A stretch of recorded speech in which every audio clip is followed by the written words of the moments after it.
By the last week of March, the livestock trailer beside Carter Orchard had become impossible to ignore.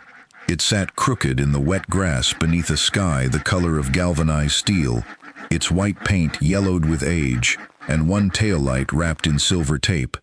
From inside came the scrape of webbed feet, the rustle of feathers, and a nervous chorus loud enough to carry across the county road. Emily Carter stood at the rear gate in a brown canvas jacket, her dark hair pulled beneath an old seed company cap that had belonged to her father. Mud covered the toes of her boots. At 24, she had been running the family orchard for less than 5 months, and nearly everyone in Willow Creek already believed she was too young to understand how close she was to losing it. When she dropped the trailer gate, 600 ducks poured into the morning. They came in a rolling confusion of brown, gray, and mottled feathers, sliding down the ramp, colliding with one another, then spreading beneath rows of apple and peach trees. Rain from the night before had filled the tractor ruts with shallow water, and within minutes, the ducks were splashing through them, probing the wet grass, turning over leaves and pecking at the softened ground. A blue Ford pickup slowed on Carter Road. Emily recognized it before she saw the driver. Wade Mercer owned 80 acres of apple and peach trees 2 miles west of town. He was 61, broad-shouldered, sunburned even in winter, and had worked alongside Emily's father for more than 30 years. He had helped repair Thomas Carter's irrigation pump after the flood of 2008, loaned him a sprayer during a breakdown in 2012, and sat at the Carter kitchen table after Thomas's stroke. That history made his judgment harder to ignore. Wade's truck nearly stopped at the ditch. He watched the ducks spread between the trees, then looked toward the chemical sprayer sitting unused beside the barn. After several seconds, he drove on. Emily did not need to hear what he thought. She had heard enough of it at the feed store already. She unrolled portable electric netting, divided the south block into narrow paddocks, placed shallow water tubs beneath mature trees, and clipped a solar charger to a steel post.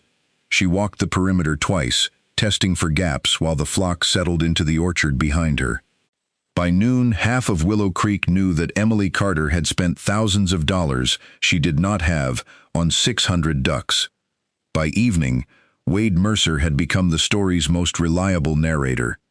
He had known Thomas Carter too long to insult his daughter openly, but his conclusion was clear wherever he went. Carter Orchard needed disciplined pest control, careful spraying, and enough capital to survive another bad year. What it did not need was a 24-year-old experimenting with poultry while the bank held a note on the land. To most people in town, the ducks looked like proof that Emily had finally mistaken desperation for innovation. 5 months earlier, desperation had looked very different. Carter Orchard had once covered almost 60 acres of rolling ground north of Willow Creek, Missouri. Emily's grandfather had expanded it after returning from military service, planting apples first and peaches later on the warmer southern slope. Her father, Thomas, had spent most of his adult life keeping those trees alive through late freezes, hail, drought, weak fruit prices, broken machinery, and the thousand small failures that rarely made dramatic stories but slowly emptied checking accounts. Emily had grown up inside the rhythms of the place. Before she understood yield per acre or operating margins, she understood the smell of bruised apples in September, the metallic slam of harvest bins, the chatter of starlings at sunrise, and the way her father's boots sounded against the kitchen floor after 14 hours outside. She also learned what worry looked like on him. By the time Emily was 23, the farm had suffered 2 poor seasons nearly back-to-back. One warm winter had been followed by heavy insect pressure. The next year brought persistent rain during critical weeks, increasing fungal problems and damaging fruit quality. Spray bills climbed, diesel climbed, replacement parts climbed. The price paid for fruit did not climb with them. Then, 3 days before Thanksgiving, Thomas collapsed beside the kitchen counter. The stroke did not kill him, but it took much of the strength from his right side and ended any possibility of him managing the orchard alone that winter. Emily moved back into the farmhouse bedroom where pencil marks still measured her height against the doorframe. Within days, she began opening the envelopes Thomas had always kept beneath a ceramic bowl near the telephone. The numbers stripped the farm of nostalgia.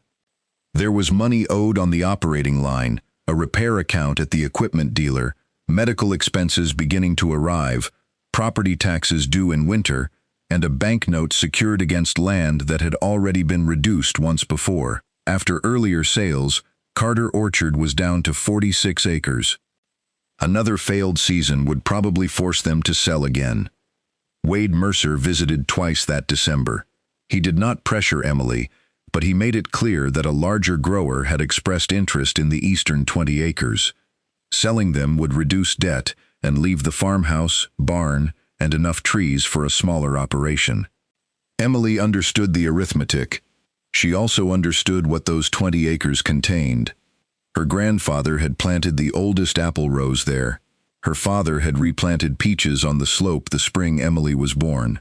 A white oak beside the irrigation pond held rusted nails from the treehouse Thomas had built when she was 9. She did not refuse the sale because she believed land was sacred or because she thought hard work could solve every financial problem. She refused because she had not yet accepted that the orchard itself was the problem. So she spent December and January trying to understand where the money was disappearing. The chemical invoices were worse than she expected. Pest control products, spraying fuel, equipment maintenance, and application time consumed a portion of the operating budget that the farm could no longer absorb comfortably. Yet despite that expense, insect pressure had remained high in several blocks. When she spread the previous 2 years of invoices across the dining room table, a pattern emerged that frightened her more than any single bill. The farm was not being destroyed by one catastrophic expense. It was bleeding through dozens of ordinary ones. Another tank of diesel, another chemical order, another worn nozzle, another repair on the sprayer pump, another afternoon lost because rain arrived 2 hours after an application. None of those costs looked fatal alone. Together, they were consuming the margin that had once kept Carter Orchard alive. Emily began digging through the metal filing cabinets in Thomas's office. Her father had saved 40 years of soil reports, rainfall sheets, extension bulletins, pruning notes, fertilizer records, and receipts whose ink had faded to pale blue shadows. At the bottom of one drawer she found a narrow green notebook belonging to her grandfather. Most of its pages contained nothing remarkable. Temperatures, harvest weights, dates of bloom, notes about broken pumps and early frosts. But several entries from the late 1970s mentioned a small flock of ducks kept near the lower orchard because that ground stayed too wet for chickens. Her grandfather had noticed fewer slugs and crawling insects where the birds foraged after rain. That was all. There was no forgotten family formula, and no guarantee that what worked with a few birds decades earlier could support a modern orchard. But the observation stayed with Emily because she had seen the same thing as a child without thinking much about it. Chickens scratched bare patches. Ducks moved differently. They probed wet ground, leaf litter, shallow puddles, and fallen fruit where insects gathered. During January and February, Emily walked the orchard carrying a spiral notebook. She marked the wettest blocks, turned over leaves, inspected bark crevices, recorded old fruit beneath trees, placed simple monitoring traps, and compared areas that had suffered the worst damage the previous season. At night, she read about managed poultry and perennial systems, and built a plan that relied less on replacing chemicals with ducks than on replacing routine spraying with observation. The ducks would be rotated through mature orchard blocks. Young trees would be fenced separately. Water placement would guide the flock. Wet ground would receive shorter rotations to reduce compaction. Monitoring would determine when additional pest controls were still necessary. Before ordering the birds, Emily spent 3 nights calculating the idea from the worst possible angle. She included feed, fencing, water equipment, shelter repairs, mortality, and the hours she would lose moving the flock. She did not assume the ducks would replace every spray. They did not need to. If they reduced enough pest pressure to eliminate even several broad applications, while eventually producing eggs and saleable breeding birds, the numbers could work. Barely. That word bothered her. But barely was still better than the projection sitting beside it, where another season under the old cost structure ended with the eastern acreage sold. The plan was cautious on paper. 600 ducks made it look insane in person. Wade saw the flock almost every week. Sometimes he slowed his truck. Sometimes he pulled into the lane to look at the temporary fencing. Once, after several wet days, he walked along the edge of the orchard with Emily and examined a patch where the soil had begun to turn muddy around a water tub. He pointed at it without saying much. The expression on his face carried enough meaning. Emily moved the water station that afternoon and shortened the rotation. She did not resent Wade for being skeptical. In some ways, his doubt was worse than mockery because it was informed. He understood orchards. He understood debt. He had watched good farmers lose land after one bad decision too many. That meant Emily could not dismiss him as ignorant. She could only collect better evidence. Every morning before sunrise, she opened the duck shelter and watched 600 birds spill through the gate. She checked fencing, hauled water, repaired weak sections, inspected feet, and counted any birds that lagged behind. Then came pruning, irrigation, mowing, tractor repair, branch cleanup, and the ordinary work of keeping 46 acres functioning. At night, she transferred field notes into a spreadsheet. Rainfall, paddock, feed, trap counts, observed larvae, leaf damage. Time spent grazing each block. The ducks did not cooperate with the dignity of an agricultural experiment. One morning, 63 escaped into a drainage ditch after finding a sagging section of netting, and Emily spent nearly 2 hours steering them back with a sheet of plywood. A fox began appearing near the creek at dawn, forcing her to reinforce the night shelter and install motion lights. Then the Ford tractor's water pump failed during a week, when she could least afford downtime. For several days, the experiment seemed to create more work than it saved. Water tubs had to be scrubbed. Fence chargers failed after storms. Ducks gathered in the wrong corners of paddocks and turned firm soil into mud if Emily left them there too long. One cold morning, she found feathers near the lower fence, where something had reached beneath the wire during the night. She stood there in the half-light counting the flock twice before accepting that 3 birds were gone. She did not write predator problem in the notebook. She wrote the number 3. Then she reinforced the lower edge of the shelter before dark. She found a used tractor pump 2 counties away and drove there in her father's 1997 pickup. That evening, she worked beneath a hanging shop light with a repair manual spread across the hood, grease packed into the lines of her hands, and a bank notice folded in her jacket pocket.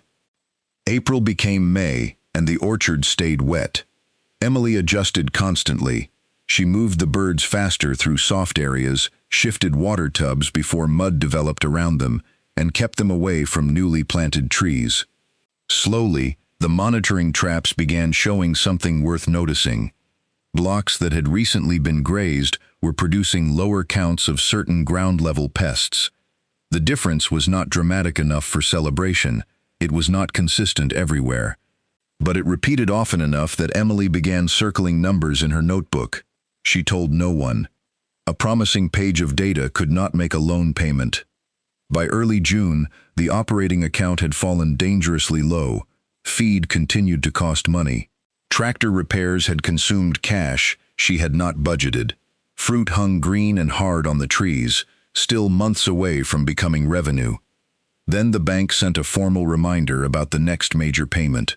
The envelope arrived on a Thursday. That night, rain began after dark and strengthened until it drummed steadily against the metal awning outside the kitchen. Emily sat at the table with the bank letter beside her father's medical bill, 3 feed invoices, a yellow legal pad, and a calculator whose display had begun fading at one corner. She pressed the calculator with a thumb split near the nail. A thin black line of tractor grease still clung to the creases of her knuckles despite 2 scrubbings at the sink, and a blister beneath her right palm had opened again while she repaired fencing that afternoon. The skin along her fingers had hardened from wire, tools, feed buckets, and wet rope. At 24, Her hands looked older than the face reflected faintly in the dark kitchen window. She ran the numbers once, then again. A third time, she lowered the projected feed expense, even though she knew the number was unrealistic. Nothing changed. If the crop came in below expectations, she would not have enough cash to make the payment and maintain the farm through winter. If she abandoned the duck system immediately and returned to a full conventional spray program, she would need money she no longer had. If she sold the eastern acreage now, the sale could probably save the rest. For the first time, selling did not feel like defeat. It felt like rest. That frightened her more. The exhaustion had begun changing small things she barely noticed. She had stopped turning on the radio in the pickup. Coffee went cold beside her before she remembered to drink it. Twice that week, she had stood in the equipment shed, trying to remember why she had walked inside. At dinner, she sometimes caught herself looking at her father's weaker hand resting on the table and wondering whether he understood how little money remained. The bank letter gave that fear a date. Until then, failure had been something waiting somewhere beyond harvest. Now it occupied a square on the calendar. Emily took the letter and walked through the dark hallway toward her father's office. Thomas was asleep in the living room recliner because climbing the stairs had become difficult. His cane rested against the wall beside him. The stroke had changed his face slightly when he slept. One side seemed heavier, older. Emily passed him quietly and entered the office. She opened the drawer where the old land surveys were kept. The eastern 20 acres appeared on a yellowed plat map as a clean rectangle. On paper, there were no apple trees, no peach rows, no white oak, no years attached to it, just lines and acreage. For nearly 10 minutes, Emily sat with the map in front of her. She imagined calling the bank in the morning. She imagined Wade telling her it was the sensible choice. She imagined machinery cutting a new boundary through the orchard after the sale.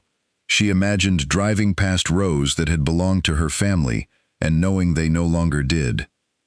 Her shoulders hurt from carrying feed. Her right wrist throbbed every time she turned it. When she flexed her fingers, the reopened blister pulled against the skin. For a moment, the thought of handing the problem to someone else felt almost unbearable in its comfort. Then she noticed the green notebook beneath the map. She opened it without looking for anything specific. Near the back, her grandfather had recorded a disastrous season when hail destroyed much of the peach crop. The entry did not contain encouragement or wisdom. It contained numbers, loss percentages, repair costs, trees marked for removal, a new drainage ditch planned for spring. The next page was dated the following morning. More measurements. No speech about perseverance, no promise that things would improve. He had simply continued observing the farm while it was failing. Emily closed the notebook. Faith wasn't the question. The numbers were. If the numbers showed the system was failing, she would stop. If the eastern acreage had to be sold, she would sell it. But she would not surrender 20 acres at midnight simply because fear had become louder than the evidence. She returned to the kitchen and went back through her trap counts, separating grazed blocks from ungrazed blocks and marking rainfall beside each sample. She compared dates, movement intervals, insect pressure, and soil conditions until the figures blurred under the yellow light above the stove. The pattern was still there. Small, uneven, but there. At 4:47, the alarm sounded in the kitchen. Emily had slept less than 2 hours. For several seconds, she sat on the edge of the bed with her boots on the floor in front of her, listening to rainwater drip from the roof. Her hands hurt before she even touched anything. Then she dressed, folded the unsigned land survey back into the office drawer, and carried her notebook outside. She did not feel brave. She did not feel certain. She felt exhausted enough to understand that certainty had never been part of the job. The ducks rushed from their shelter into the gray morning, and Emily followed them toward the next block. 3 weeks later, Willow Creek's weather turned against every orchard in the county. The rain eased, but heat and humidity remained. Pest pressure climbed quickly. Leaves showed feeding damage. Fruit began carrying marks. Growers increased spray frequency. only to have scattered storms interfere with application windows. Wade Mercer sprayed twice in 9 days. Emily saw his rig moving through the trees one evening as she drove home from the feed store. At Carter Orchard, she checked traps morning and evening. The June pattern became clearer under heavier pressure. Recently grazed blocks consistently carried lower numbers of certain pests close to the ground and around fallen material. The ducks were not controlling everything, and Emily still used targeted treatments where monitoring showed she needed them, but she no longer treated every acre on the same schedule. The difference became most obvious after a violent summer storm dropped nearly 2 inches of rain overnight. Several growers who had sprayed the previous afternoon had to consider repeating treatments. Emily walked the Carter rows at dawn, with her notebook inside a plastic freezer bag. Water shook from the leaves onto her shoulders as she checked traps one by one. The untreated blocks worried her. The recently grazed blocks worried her less. For the first time, she could see the financial consequence of the system in something other than theory. The old routine would have sent the sprayer across most of the orchard again. Instead, her monitoring showed only specific areas where additional treatment made sense. She marked those rows with orange tape. The rest she left alone. That decision saved chemical, diesel, machine hours, and most of a day's labor. One decision was not enough to save Carter Orchard. But another came 4 days later, then another the following week. That was where the money began returning, not as a windfall, but as expenses that never happened. She tightened the rotations. Fencing shifted every few days. Water stations moved. The flock passed beneath branches while green fruit swelled overhead. Behind them, grass recovered and manure disappeared into the orchard floor. Wade's truck began appearing more often. One afternoon in July, he parked beside the road and walked several rows without Emily. He crouched near a trap, examined leaves on 2 trees, then looked across the neighboring paddock where hundreds of ducks worked through wet grass beneath the canopy. He left without the expression Emily had come to expect. A week later, the county extension agent arrived. He spent nearly 2 hours examining Emily's records, comparing blocks, inspecting the orchard floor, and looking at fruit development. He returned 12 days later. By then, nobody at the diner was treating the ducks as a joke. August brought another problem: heat. The upper rows dried hard, while lower areas remained shaded and moist. Emily moved the flock during cooler hours and reduced time in exposed blocks. As the ducks matured, egg production began rising faster than she could use it. At first, she stacked cartons in a spare refrigerator. Then she placed a small sign at the farm stand. Duck eggs. A bakery in Willow Creek bought 3 dozen. The next week it bought 6. A breakfast restaurant added a standing order. Another customer began driving 15 miles every Friday for 2 cartons. The money was not enough to rescue the farm on its own, but it changed the ducks from a cost center into something more complicated.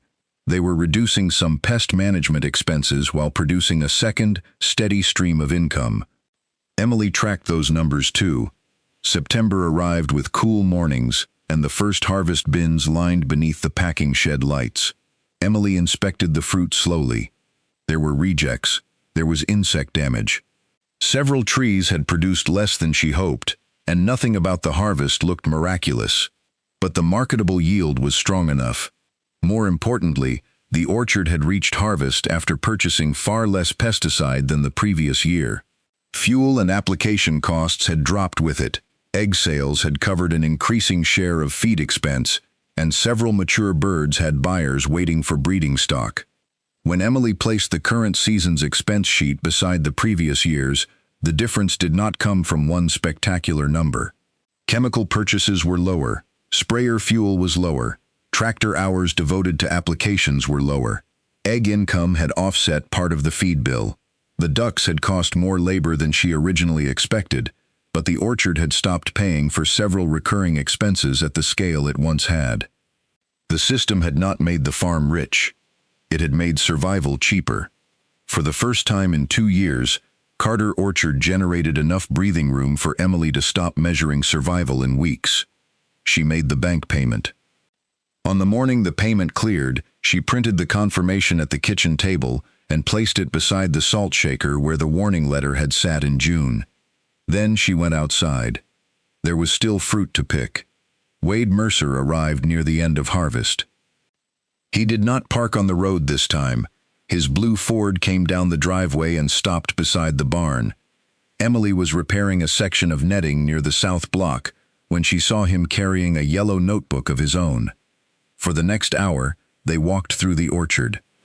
Wade measured one paddock with his steps. He examined the water placement, studied the protected young trees, and copied several figures from Emily's monitoring sheets. At the lower end of the block, he crouched beside a patch of damp leaves while 3 ducks worked around his boots. Emily stood a few yards away and waited.